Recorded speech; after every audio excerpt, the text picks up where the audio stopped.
there came a time when that happened. The network started using the 10-second interval as opposed to the 15.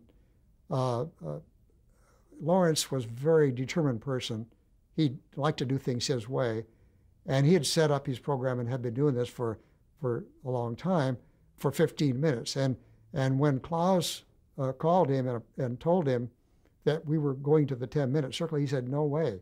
He said, I can't do this. He said, my program is designed for 15 minutes. I think it's atrocious to try to only have 10 minutes between commercials. And so Lawrence said, well, we're going to do it my way.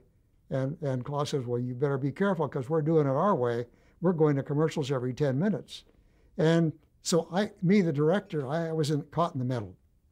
So here we go. They start the show that night. Klaus is on the phone from the studio when the commercials times comes up. The band is playing their hearts out. We come along to the first 10 seconds due for a commercial. Klaus is on the phone. He says, bring it back to the studio. So I switch back to the studio, and the band is still playing their hearts out. So then we do our commercial, and then we come back to the ballroom again, and the band, of course, has stopped because their 15 minutes was up, and they take a break.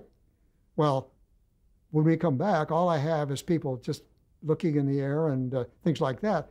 I had to do something, so I just had the camera pan on the audience, and and all of a sudden, I noticed a funny look coming over Lawrence's face there, and we did that a couple times, and it was very awkward. And I'm sure the audience was wondering what was going on, because we would go through this thing, and we went through about 3 breaks until finally he gave up, and he started trying to pattern his thing. And when we go to a commercial, it was sloppy getting into it, but he had stopped playing. And then when he came on and gave the signal, he would then go on from that point on. Then he had a segue rather sloppily between one segment, thinking there would be a break, to the next segment, and so on.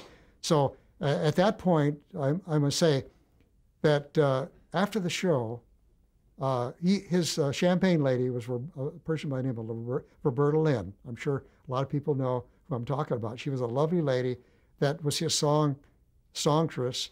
And when the show was over, we would go into this bar and sit down at a table right in the ballroom there. And Lawrence and Roberta and I would then hash over the program and see how things. He had asked me how it was, and I'd tell him it was great. And it usually was. I really didn't lie to him.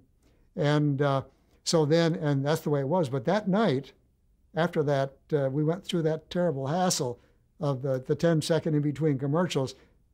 I thought it'd be best that night just to get in my car, come back, and let it go at that point. And I'm sure that he wouldn't have wanted to met in the first place.